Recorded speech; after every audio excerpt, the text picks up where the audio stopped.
nagaan waaqayyo hunda keessaniif bakka jirtanitti haa ta'u akkam jirtu waaqayyo gooftaa keenya fayyisaa keenyaaf ulfinni haa ta'u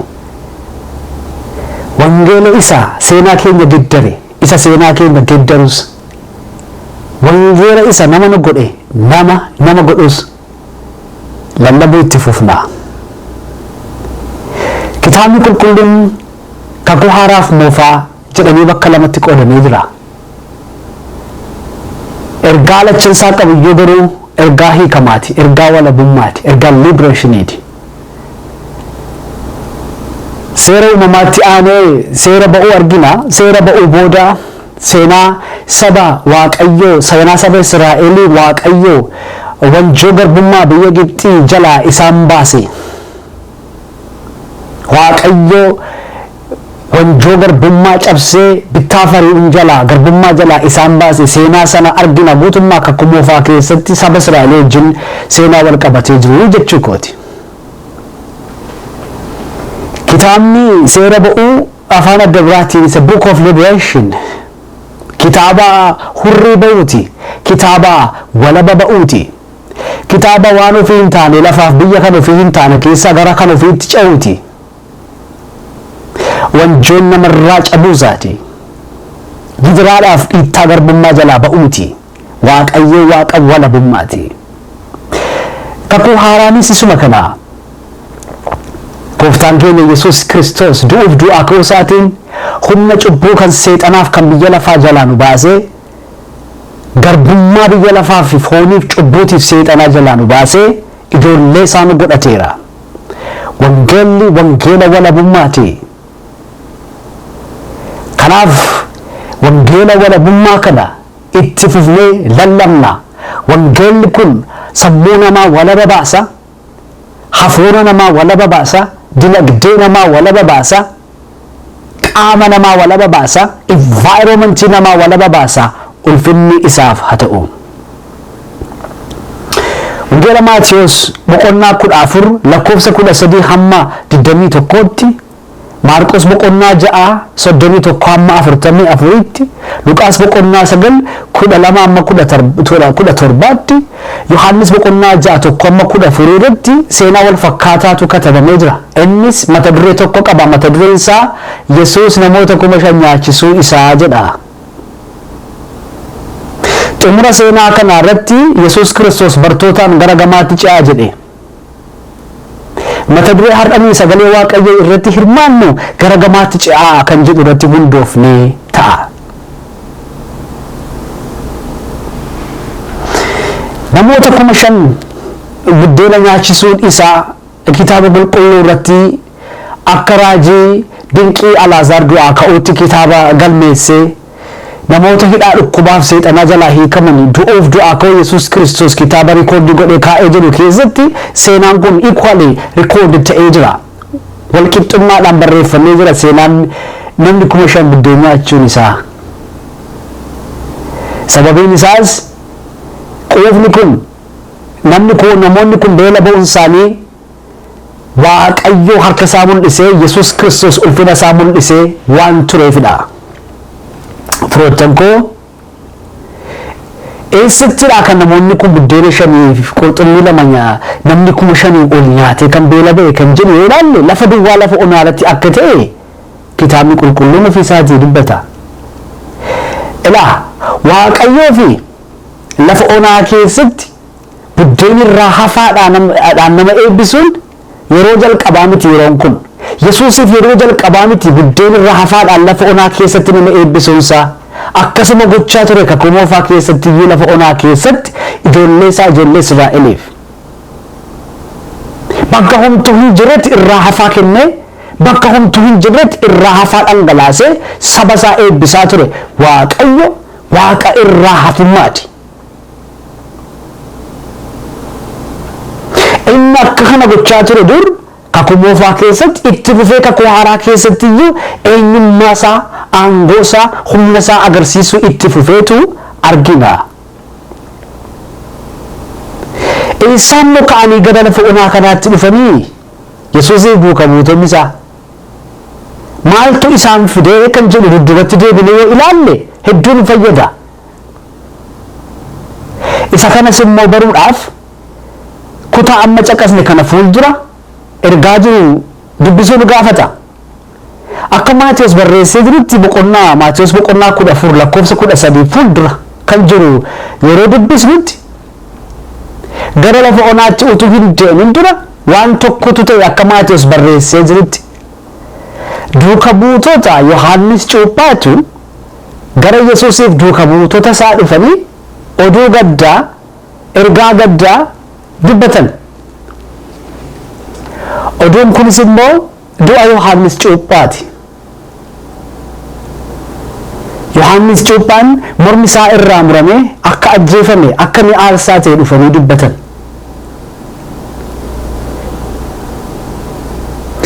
Yesuusiif Yohaannis Cuuphaa gidduu hariiroo guddaatu jira.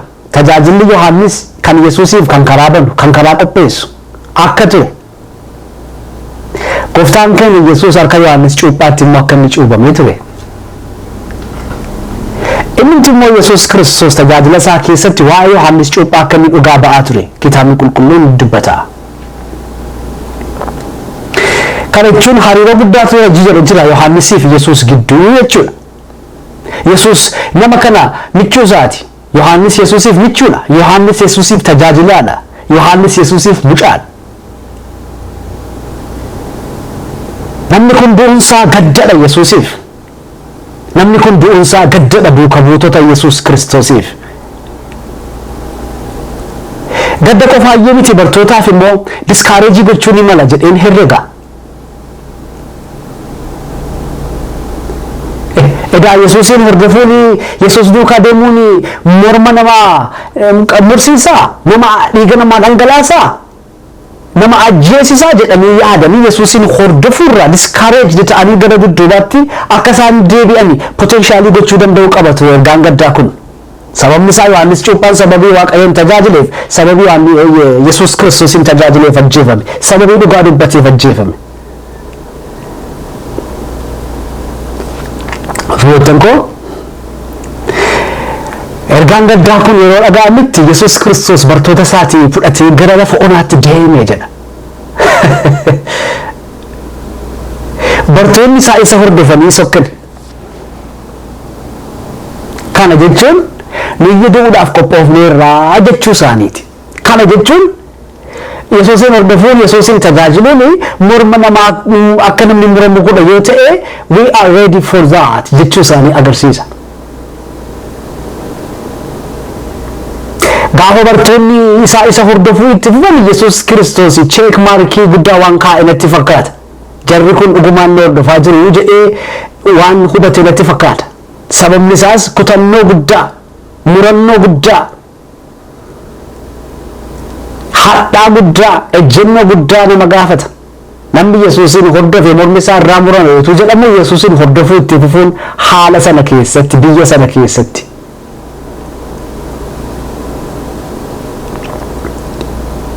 Maatiyos akka barreessetti gaa ergaa gaddaa kana yeroo dhaga'e Yesuus Kiristoos bartoota isaa fudhatee gara lafa onaatti ba'ee jedha.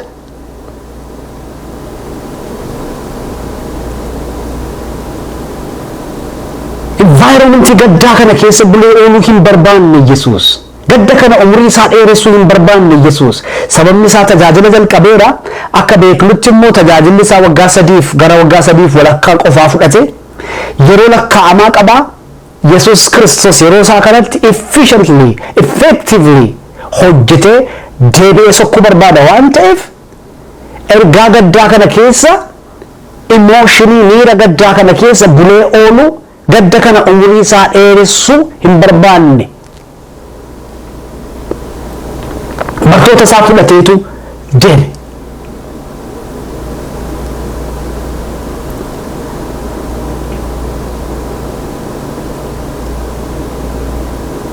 Namoonni baay'een jireenyi keenya akkasi. Baay'een keenya hidhamtoota kaleessaati. Mudannoo kaleessaatiif haala kaleessaa keessatti sammuun keenya, hafuurri keenya, mul'anni keenya hidhamee gara fuulduraatti deemuu dadhabnee productivitiin keenya gadi bu'ee kan jirru hedduu ta'uu ni malla. Gaddi nu mudate barumsa keenya danqee gaddini mudate kaayyoo keenya danqee, gaddini mudate nagaa keenya booressee, gaddini mudate haamlee keenya nu cabsee, ija nu laaffisee, lafa nu ilaalchisee jiraachuu ni mala ta'a. Inni Yesuus Kiristoos jedhe, inni Yesuus Kiristoos godhe anaaf isiniif illee fakkeenya guddaadha firoottan koo. Yeroo jira, hundumaaf yeroo jira, yeroon itti gadduu jira, yeroon itti jajjabaachuu jira. Walk out gochuun barbaachisaadha. Umurii gaddaa gabaabsuun barbaachisaadha. Hojiitti deebi'uun barbaachisaadha. Isa kana godhe Yesuus.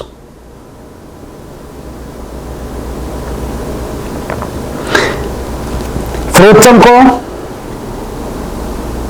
Waaqayyoo har'ayyuu namoota haamleen nu cabee ijji nu laafee gaddaan dararamnee jirru lafa jirru environmentii gaddaa keessaa haala gaddaa keessaa nu baasee hafuura keenya refresh gochuudhaaf sammuu keenya refresh gochuudhaaf gooftaan jajjabeessaadha, gooftaan humna qaba.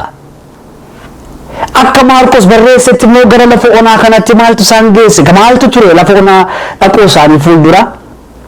Maarqos yeroo barreessetti immoo boqonnaadhaaf dhaqaniidha. Luqaas illee isa kanan barreessa. Gooftaa Yesuustu bartoota isaa hidhachiisee humna kennee fi empower godheeti akka isaan godinaa fi ganda naannoo adda addaa keessa deemanii wangeela dubbatan isaan facaase. Lafa facaan kana hundumaatti wangeela barsiisani. Yesuus irraa waan baratan barsiisanii, Yesuus jalatti waan argan godhanii, akka hafuurri qulqulluun isaan gaggeessatti hojii adda addaa hojjetanii gabaasa guuranii dhufan. Akkanaa galutti baay'ee excited ta'anii jiru natti fakkaata bartoonni.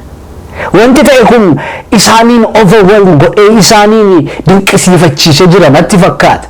Yesuusitti dhufaniiti kanatti ta'ee sanatti jedhanii yeroo gabaasani Yesuus Kiristoos abaaboo tokko isaaniitiif kennee meedaaliyaa warqee morma isaaniitti fannisee gulaala isaaniif kennee qoma isaatti qabee haammatee adda isaanii dhungatee goobas jabaa koo qaxalee koo good job yeroo inni jedhuun hin arginu.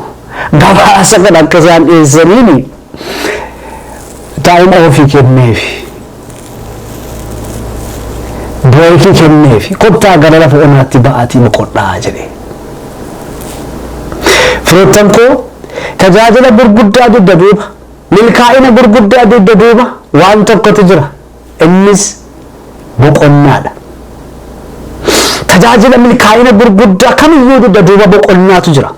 Reset gochuu danda'uu qaba sammuun namaa. Reset godhaas deebi'uu qabu danda'uu qaba hafuurri namaa. Namni dandeettiin lola hafuuraa isaaf gale. Namni adeemsi jireenyaa isaa gale reset beeka. Boqotee as deebi'uu beeka. Humna dabalatee as deebi'uu beeka. Itti fufnee sagalee kana ibsuu itti fufna. Kanaaf asirratti yeroo baay'ee fudhannu. Bakka Yesuus Kiristoos boqonnaa isaaniitiif file immoo lafa onaadha. Firoottan koo lafa onaa keessa boqonnaa akkamiitu jiraachuu danda'a? Boqonnaan jiraachuu danda'a? Firoottan koo bakka Yesuus Kiristoos jiru boqochuu dhugaatu jira.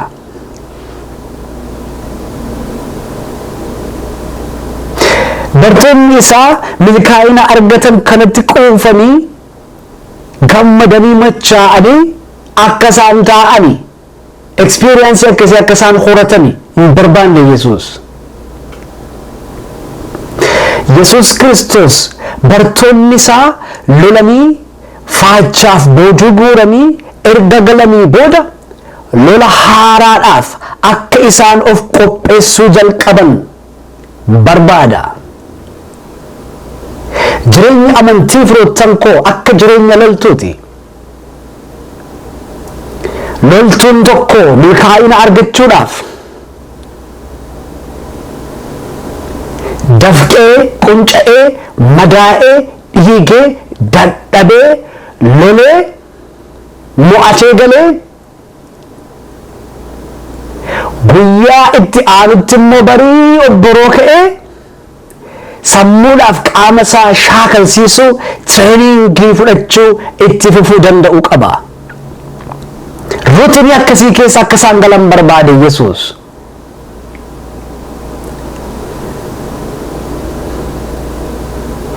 Sababiin isaas lolli yoo itti fufe mo'ichatu itti fufa waan ta'eef.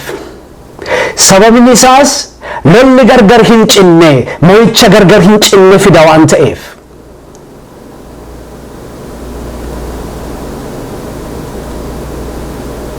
Yeroo hundumaa hojii dugda duuba, milkaa'ina dugda duuba, kaampii tireeningiitti deemuu danda'uutu nurra jira.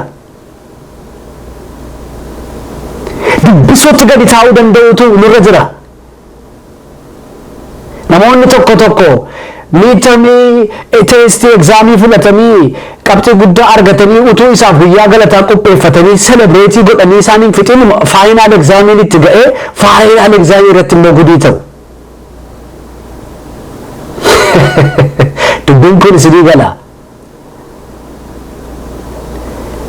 Baay'een namaa milkaa'ina kaleessaa taa'ee utuu alala guuru, milkaa'ina kaleessaa taa'ee utuu seenessu, utuu odeessu, har'a hojii hiikee, har'a paralaayizii ta'ee hafuurri isaa, mul'anni isaa, jireenyi isaa hojii hojjechuu dadhabee gadi taa'ee jira. Kun kan ta'e maaliif? Jireenya kaampii hin barre waan ta'eef.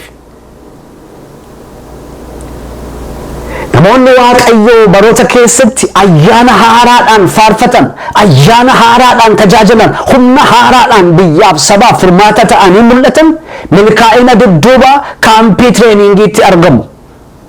Mo'icha dudduuba kaampii tireeningiitti deemanii sokkaniiru. Barii biroo ka'anii sokkaniiru, dafqaa jiru, fiigaa jiru, tireeningii gochaa jiru. Barii biroo ka'anii jilbeenfataniiru, fuula gooftaa foqoqaa jiru. Sakaleessa ta'ee ulfina Waaqayyoof kennanii taanuuf immoo hojii ittaanuuf immoo mul'ata fudhachaa, humna fudhataa, ergaa fudhachaa jiru. Waaqayyo loltuu akkasii, bulchaa geggeessaa akkasii, tajaajilaa akkasii, ijoollee akkasii, saba akkasii nu haa taasisu malee warra iddoo tokko taa'ee alala kaleessaa, alala milkaa'ina kaleessaa guuraa warra jiraatu akka nuti taanu hin barbaadu Waaqayyo. Akka Phaawulos jedhe sakaleessaa dhiifnee gara fuulduraatti hiixachuu danda'uun nurra jira. Gara fuulduraatti yeroo hiixannu ayyaana haaraa fudhannaa, faarfannaa haaraa faarfannaa, hojii haaraa hojjennaa, ulfina haaraa mootummaa Waaqayyootti sassaabnee galchina. Adeemuu danda'uu qaba. Kaampiitti seenuu danda'uu qabna. Milkaa'ina dugda duuba firoottan koo lafa onaatti isaan baase Yesuus.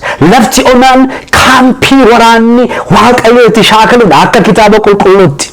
Kaampii loltuun Yesuus Kiristoos itti shaakaludha lafti onaan. Hafuurri qulqulluun achi geessee qoree bilcheessee nama dibee nama qopheessee as nama deebisa waan ta'eef. Milkaa'ina booda gara lafa onaatti. Ameen. Akka Yohaannis kaa'etti immoo gara lafa onaa iddootti buddeenni 5 fi qurxummii 2 nama 5,000 ol nyaachisee qubse sanatti utuu hin adeemin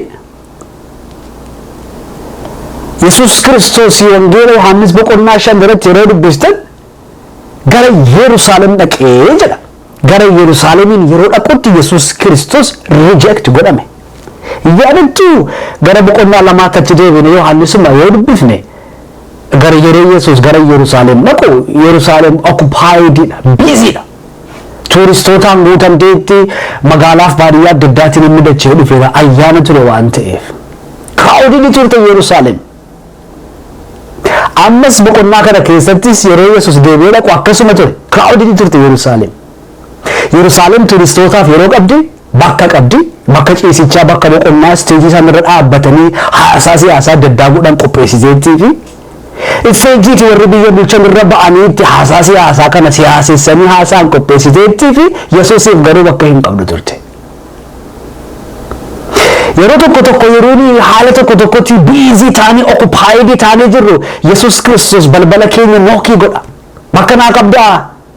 bakki koo reserved ta'eeraa'oo iddoon koo naaf hafeeraa'oo yeroon koo naaf qabdaa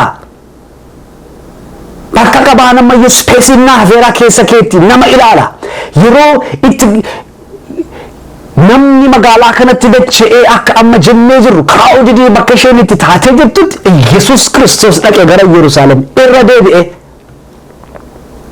akkasii feeniin keenya maqaan keenya ol ka'ee yeroo na hordoftoonni namni nu bilbilu baay'atee namni nu hafeeru namni nu barbaadu baay'atee yeroo tajaajila jedhu Yesuus Kiristoosiif bakka hambisuu danda'uun tajaajilaaf mo'icha itti aanuuf nama qopheessa. Namoonni akkasii hin turu waltajjii Waaqayyoo irra hin turu hin bulu milkaa'ina keessa. Warri gabaadhaa wajjin fudhatamanii sokkan immoo yeroo baay'ee hin jiran bulanii oolanii. Yesuus Kiristoosiif bakka qabdii turtee laata Yerusaalem hin fakkaatu sababni isaas riijektii goote Yesuusiin jedha kitaabni kun. Yeroo Yesuus Kiristoos riijekti godhamu bartoota isaa fudhatee gara lafa onaatti adeeme jedha.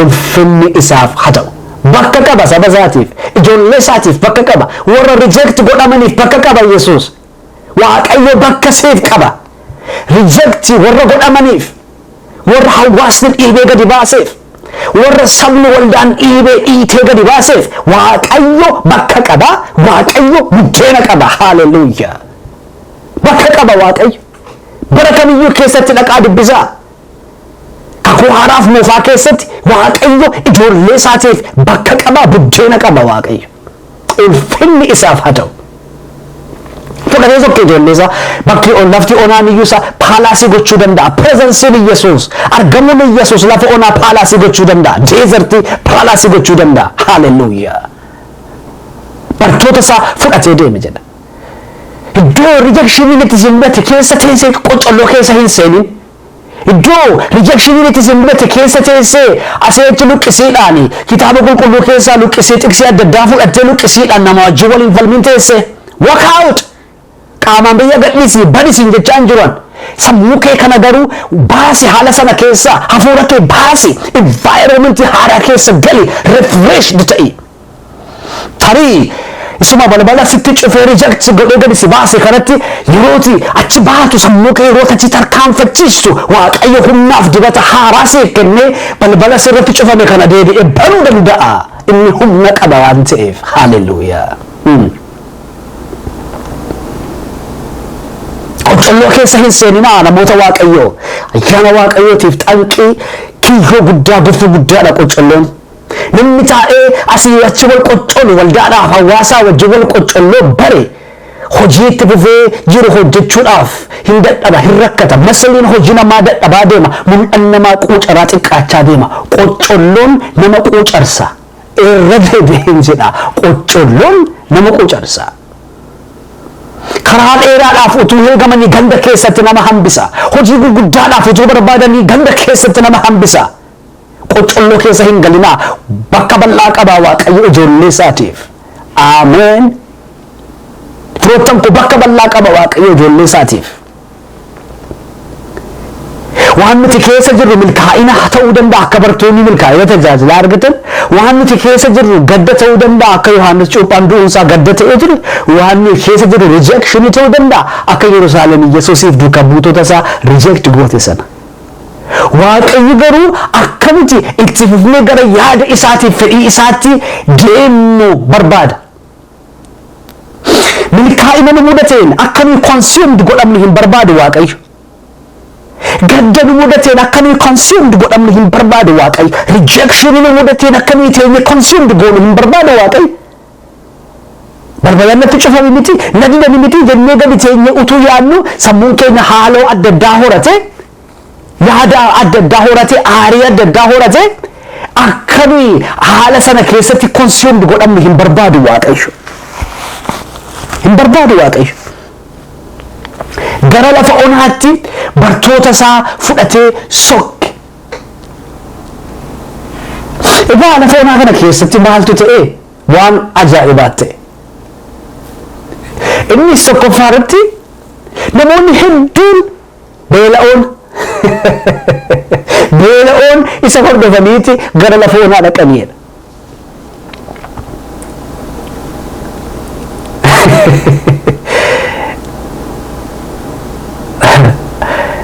warra buddeen qabaniif buddeen namaa feeruu danda'an miti. Waldattiin kun waldaa warra beela'ooti. Hawaasa beela'ootu isaan hordofe. Hin fakkaatu waldaa baay'een warra akkasiif iddoo waan qabdu bara kana. Yesuus Kiristoos garuu bakka qaba. Haaleluyyaa. Yeroon kun bartootaaf yeroo boqonnaati. Yeroon kun bartootaaf yeroo boqonnaati. Yeroon kun yeroo gaddarraatti jajjabaachuuti. Yeroon kun yerootti relax godhamu ture. Yerootti kadhatamu, yerootti qophaa'amu ture. Yerootti dafqanii dadhabanii saafii godhanii turre. Yeroo tokko tokko kun yeroo kooti jennee bilbila keenyas cufannee yeroo nuti boqonnutti beela'ootaan akka nuyi barbaadamnu godhee beekaa Waaqayyo balballi keenya lookii godhamee beekaa namoota beela'uudhaan. Akkamitti immoo reaaktii goone gaafa sana. Hin eekamne warra nu barbaadan sanatti hirduutne hin ariine bilbila irratti cufannee hin arrabsine nyaaratti guurre miirri keenya akkam ta'e qoree nu ilaala Waaqayyo.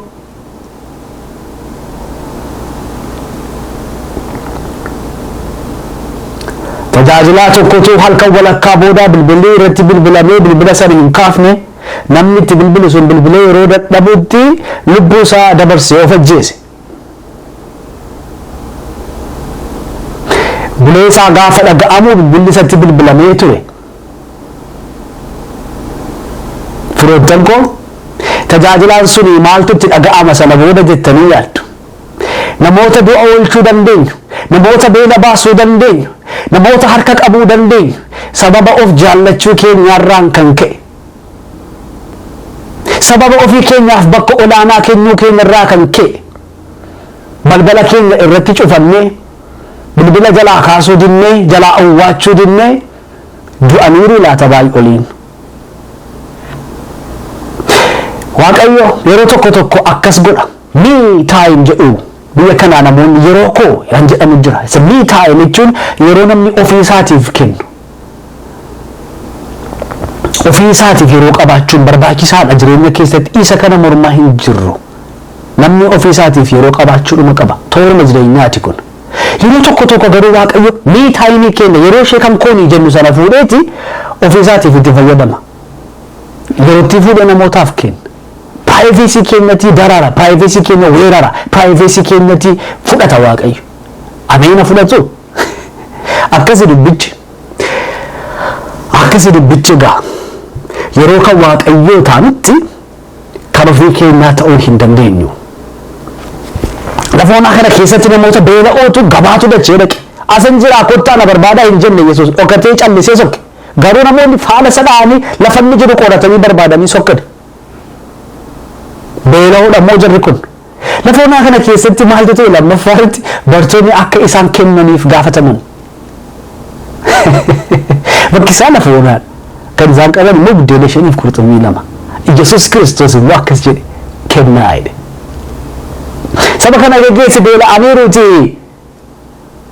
Geggeessi dhiyaa jira aduunii jennaan lakkisi isinitti waan isaan nyaatan kennaa fe'e. Isinitti waan isaan nyaatan saba beela'oo kanaaf kennaa fe'e. Nama rifaasisu egaa xiqqoon harka jiru nama 5,000 ol nyaachisuu danda'a jedhanii harka Waaqayyootti kennuun iyyuu ofii isaatiin amantii qabaachuu gaafata. Nama 5,000 inni jennu kuni shamarri dubartiiniif ijoolleen utuu ittiin lakkaa'amanidha.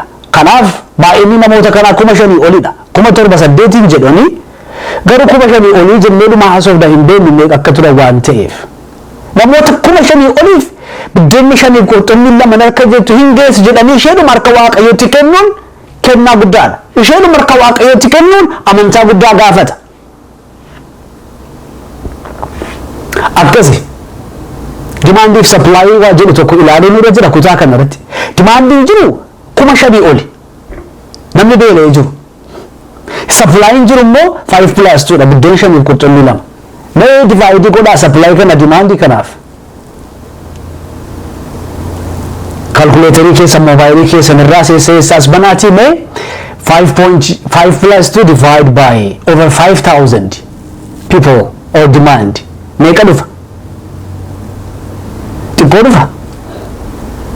Bushaa tokko iyyuu ta'uu hin danda'u. Fexxeqqee tokko iyyuu ta'uu hin danda'u. Nabii xiqqaa tokko ta'uu danda'a. Akkas ta'e garuu sapilaayiin kun dimaandii kana sarpilasii godhe. Maal akkamitti ta'e beektu? Sarpilasiitu uumame sitti. Maaltu ta'e? Supplier kan jedhamutu ture. Innis immoo Yesuus. Supplier, provider.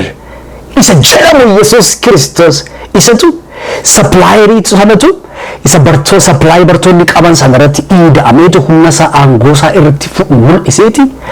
Equals to supplier plus supply equals to overflow ta'e. Hallelujah. Irraa hafaa windoo kudha lama guuramee dhabiti irraa hafaa ta'e. Dubbii galagalcha Waaqayyo.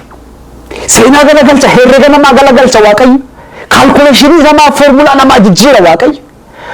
Yihudaan waan jedhe qaba asirratti birri namni kun ba'ee buddeen namni kun yoo bitan iyyuu namoota kana fiidii gochuuf hin danda'u herrega adda addaa hojjetaniiru. No!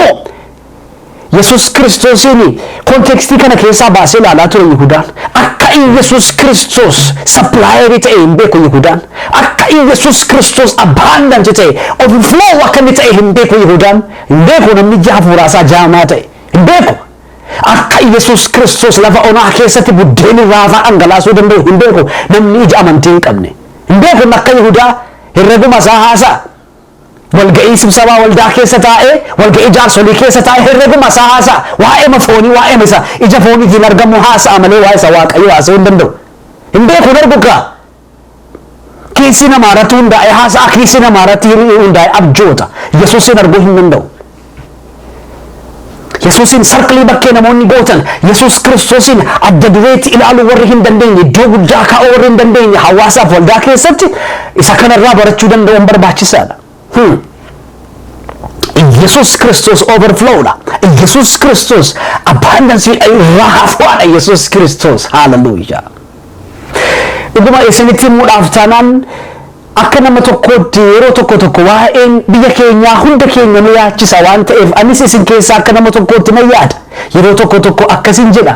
Baay'inni nama uummata biyya keenyaa akka kana ta'eera. Lafti keenya akkasidha baay'een isaa qonnaadhaaf mijatu jireenyaafis mijatu lafti biyya keenyaa akkamitti jiraata namni hammi kun lafa mana ga'utti oomisha mana ga'uun akkamitti jiraata jennee hin yaadna. Hundi keessan iyyuu immoo hin yaaddu. Kutaa mana barumsaa elementary school yeroon baradhu kee barsiisaan koo kana na barsiiseera. Na yaada anis firoottan koo gaggeessitoota irraati wanti eegamu akka jirutti ta'e anaaf isinirraa wanti akka namaatti irraa eegamu akka jirutti ta'e sagalee kana irratti hundaa'ee garuu waan tokko jechuun barbaada. Dimaandiin lafa keenya irra jiru har'a haa'idha. Namoonni baay'ee waan nyaatanii bulan hin qabani. Namoonni baay'ee waan uffatanii jiraatan hin qabani. Lafti Oromiyaa harki 75 akkas kan ta'u yookiin isaa ol isaa gadi ta'e plus or minus internetii hin qabu, TV hin qabu, information irraa fagoodha, reediyoodhaan iyyuu kan hin qaqqabamne baay'eedha. Tajaajila reediyoo baay'ee barbaachisuu danda'a ta'a. Kana qofaa miti humni ibsaaf humni bishaanii dimaandii agadidha. Magaalaa gurguddaa kan akka Finfinnee keessatti namni bishaan torbanitti guyyaa tokko lama argata. Humni ibsaa akkasumadha. Dimaandiin jiru haayidha. Gaggeessitoota biyyaarraa wanti eegamu akka jirutti ta'e nunis immoo gaggeessitoota boriitti dargaggoonni har'a jirru waan ta'eef nurraa wanti eegamu akka jirutti ta'e akka lammii biyya tokkotti Waaqayyo garuu erga akkas jedhu qaba. Dimaandii lafa keenyaatiif Waaqayyo irraa hafaadha.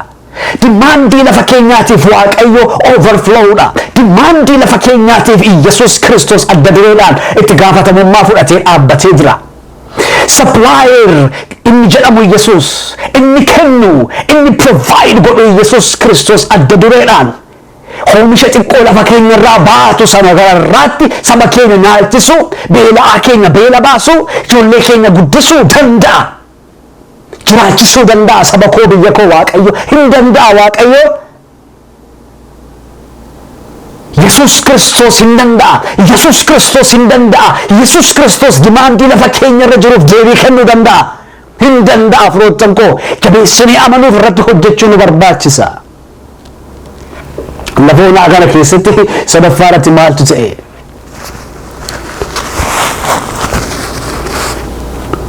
sadafaaratti iddii buddeen gundoo kudha lamayyuu guuranii kaasanii samiin banamee dinqii gurguddaan iddii ta'e booda akkas jedhe Yesuus bartootaan gamatti gara gamaatti ce'aa jedheen. Akkuma amma jenne seenaan geddaramee xiqqaan baay'atee lafa onaa keessatti beela baasee dinqii gurguddaan iddii ta'e booda bakka buddeen irraa hafaan jiru kanaati ka'aa deemaa jedhe Yesuus. Ka'aa adeemaa. Waamichi kaayyoo fi mul'anni lafa buddeenni bakka buddeenni irraa hafaan jiru nama dhaalchisuu qofaa utuu hin taane bakka buddeenni irraa hafaan jiru iyyuu kaasee nama deemsisa. Akkas godhe miti Museen akaakayyuu mootii jedhamee mana mootii keessatti taayitilii guddaadhaan ulfina guddaaf kabaja guddaadhaan jiraachuu utuu danda'u barreessaan Ibrootaa boqonnaa 10:11 irratti akka jedhe amma 12 dubbifadhaa akka jedhetti maal jedhe saba waaqayyootii wajjin ulfina sana didee akaakayyuu mootii jedhamuu didee saba waaqayyootii wajjin gidiraa fudhachuudhaaf filatee jedha. Ameen. Kaayyoon waamichi akkasii kaayyoodhaaf waamichi bakka buddeenni irraa hafaa jiru nama dhaalchisa. Namoonni jettanii yaaddan abjuun akkasii namoonni jettanii warri yaaddan eeyyee sirriidha. Peejii lammaffaan sadduuba isaa garagalchitanii dubbistan immoo akkasii kaayyoon waamichi mul'anni bakka buddeenni irraa hafaan jiru iyyuu nama tuffachiisa. Obbolaa koo namni waaqayyoo nama waaqayyootiif firoottan koo nama waaqayyootiif bakka buddeenni irraa hafaan jiru destinii isaa miti. Saba waaqayyootiif bakka buddeenni irraa hafaan jiru destinii isaa miti. Sana garasitti galma ilaaluu qaba, kaayyoo ilaaluu qaba, fiigicha ilaaluu qaba, dorgommii ilaaluu qaba, fiixaan boonsa ilaaluu qaba. Sana garasitti ka'aa deemaa jedhe Yesuus achiiti. Lafa irraa hafaan jiru lafatti dinqiin kun ta'ee deemaa jedhe hawaasa nama 5,000 ol ta'u kana geggeessee bartootaan gara gamaatti ce'ee ofiisaa immoo biraa hafi kadhannaadhaaf. Obbolaa koo bartoonni bishaanirra adeemuu jalqabanii utuu bishaanirra bidiruu isaaniitiin adeemaa jiranii rakkinni baay'een uumamuutti ka'e. Yeroon kun bartootaaf yeroo ko'ummaa fakkaata. Kana dura ganda keessatti ba'anii wangeela yeroo lallaban hawaasni isaan hordofee isaan jaallatee isaan kabajee ture respected turan jarri kun. Respected turan. Gargarrii waca hedduu keessa turan namni baay'een harka isaanii irraa nyaateera. Har'a immoo qophaa isaanii bishaan irra deemaa jiru. Har'a immoo qophaa isaanii bishaan irra jiru.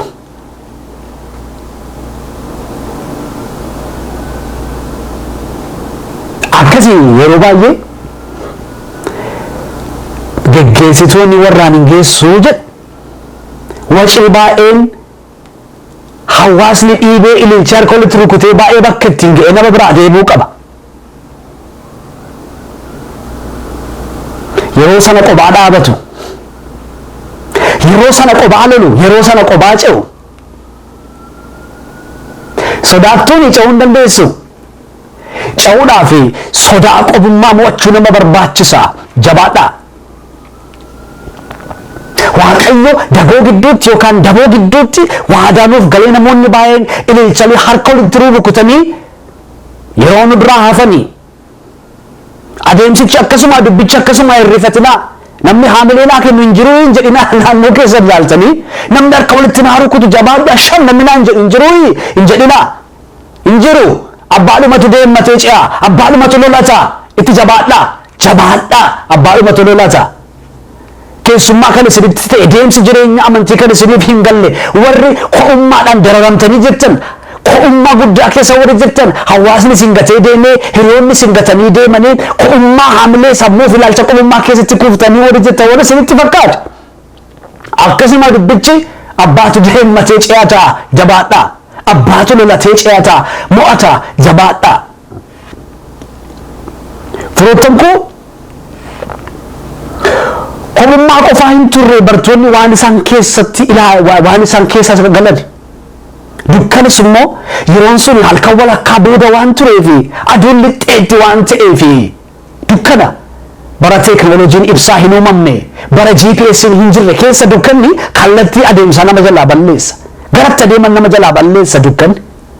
Kufuuf jalatti arguu hin danda'anii bubbee dukkanaa'uuf jalatti arguu hin danda'anii waa arguudhaaf hin danda'amu. Karaa dabsachuudhaaf karaa jal'ifachuudhaaf hin danda'amu. Garuma qabatanitti deemu malee. Firoottan koo dukkana keessattis immoo turanii bartoonni. Dukkanni fakkeenya sodaati. Sodaattuun immoo ce'uu hin dandeessu. Ce'uudhaa fi sodaa dukkanaa mo'achuu nama gaafata. Jabaadhaa.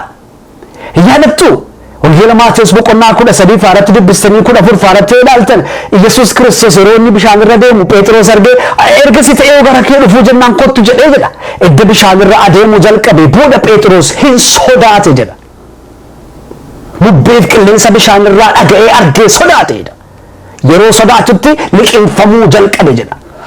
Lafa ga'uudhaaf deemaa jiru sana utuu hin ga'in Kiristoos bira utuu hin ga'in gidduu kanatti liqinfamuu jalqabe. Sodaattuun ce'uu hin dandeessu. Sodaattuun ce'uudhaaf hin dandeessu. Ce'uudhaaf sodaa dukkanaa, sodaa qobummaa mo'achuu nama gaafata. Jabaadhaa. Kophaadhuma lolatu, kophaadhuma ce'uu deemanii jabaadhaa. Erga gamatti ceenee booda nu wajjin namoota waamne galateeffannaa. Namoota gidduutti waadaa nuuf galee harka walitti nu rukkataniiru nutu deemmatee lolee ce'ata. Gamatti ceenee immoo namoota walitti qabnee galateeffanna ta'a. Jabaadhaa. Firoottan koo dukkana qofaas hin turre bartoonni waan isaan gidduutti ilaalaman. Bubbee cimaatu immoo ture akkuma beektan kitaaba qulqulluu irratti. Yesuus Kiristoos gamatti deemaa jedhee bubbeen immoo duubatti dhiiba. Bubbeen yaada Waaqayyootti walii galee hin beeku. Yoo Waaqayyo dhaabadhu jedhe qilleensi bitaaf mirgatti duraaf duubatti nama raasti. Yaada Waaqayyootti walii galtee hin beektu. Dalga deemti. Dalga nama deemsisuudhaaf. Yeroo Waaqayyo duubatti deemu jedhe duubatti immoo nama dhiibdi lafa ka'anitti nama deebisuudhaaf. Ganda ka'ani hallayyaa keessaa dhufan dhooqa raaree keessaa dhufan sana gajjallaa sanatti gan nama deebisuudhaaf. Jijjiirama jalqaban sana riversi godhanii dudduubatti akka deebi'an nama gochuudhaafiti duubatti nama dhiibdi dhufte. Bubbeen yaada Waaqayyootti walii galtee hin beektu. Anoo kakuun qaba. Anoo Waaqayyootu na wajjin jira. Anoo abjuu guddaan qaba. Haalli naaf hin mijatu. Bubbeen maana rakkisa warri jettan yoo jiraattan ergaa kana isiniif qaba. Bubbeen yaada Waaqayyoo deeggaree sappoorti godhee hin beeku. Garuu waan tokkotu jira. Bubbeen humna qaba eeyyee duubatti si dhiiba. Yesuus Kiristoos kakuu inni siif qabu humna qaba duubatti si dhiiba. Gallattiitti si geessuu barbaadu sanatti si dhiiba. Humni kakuun Waaqayyoo, humni Yesuus Kiristoos, humni hafuura qulqulluu, humna bubbichaarra caalee mo'atee gamatti si ceesisa Yesuus Kiristoos. Lafa kakateen si ga'a Yesuus Kiristoos. Bakka jedheen si ga'a Yesuus Kiristoos. Qobummaan dukkanni bubbeen Waaqayyoon yaada geddarachiisee hin beeku. Kallattii deemsaas geddarachiisee hin beeku. Achuma kallattiidhuma bubbeen irraa ka'aa jiru sanarraan deema Waaqayyo. Kallattiidhuma ittiin abiddi boba'aa jiru sanarraan deema Waaqayyo malee karaa hin geddaratu. Haaleluyyaa. Karaa hin geddaratu Waaqayyo humna qaba waan ta'eef inni abidda nyaatu abidda hin sodaatu. Inni humni isaa bubbee irra caalu bubbee hin sodaatu. Karaadhuma sanarra deema si fuudhee xiiqeeffataadha Yesuus. Bakka jedheen si ga'uudhaaf. Adeemsi ce'umsa jireenya kee keessatti ati qabdu. Adeemsi ce'umsa dinagdee keetii, adeemsi ce'umsa tajaajila keetii, adeemsi ce'umsa barnoota keetii, adeemsi ce'umsa jireenya keetii dukkanaaf bubbeedhaaf qilleensa adda addaatiin qobummaadhaaf rakkina adda addaatiin qoramee ilaalamaa namni jiru. Rakkachaa namni jiru, jeeqamaa namni jiru kallattiin adeemsa kee, piroosesiin adeemsa kee. Adeemsi ce'umsa keetii jeeqamaa namni jiru yoo jiraatte Yesuus Kiristoos gara kee jira. Barri kun yeroon kun ammayyuu bara ce'umsaati. Waaqayyo isa jalqabe si keessatti ni raawwata. Galmaan ni ga'a. Fiixaan ni baasa. Waaqayyoof ulfinni haa ta'u. Yesuus Kiristoosiif ulfinni haa ta'u. Inni dhufee bartoota bira dhaabbate. bubbee sanas gab godhee achumaan gara dhaqaa jedhaman sana gara gamaatti ce'aniidha kitaabni qulqulluun. Haaleluyyaa. Garaba jedhaman sana gara itti himame sana dhaqani. Yesus Kiristoos jiraataadha.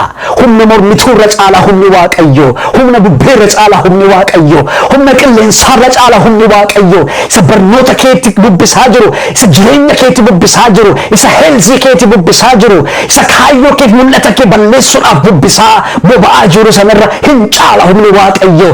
Gamatti si ceesisa. Isa si keessatti jalqabe hamma raawwatutti hin dhiisu Waaqayyo. Ulfinni isaaf haa ta'u. Har'as yeroo adda addaa keessattis tures ergaan sagalee Waaqayyoo kun kan isin qaqqabu sagalee kanarraati ergaa akka argattan, akka barattan, akka itti eebbifamtan abdii guutuu qabna. Waaqayyo baraaf jireenya keessan haa eebbisu. Ergaa sagalee Waaqayyoo kana namoota baay'ee biraan nu qaqqabsiisuudhaan nu gargaara. Sheerii godhaa, laayikii godhaa, sabiskiraayibii godhaati ergaa kana namoota biraan nuuf ga'a. Kun tajaajiladha. Bu'aan keenya namoonni tajaajilamuu isaaniiti. Ergaan sagalee Waaqayyoo anaaf isin keessa kaa'e namoota bira nuuf qaqqabuu isaati. Waaqayyo baraaf umurii keessan hafe hunduma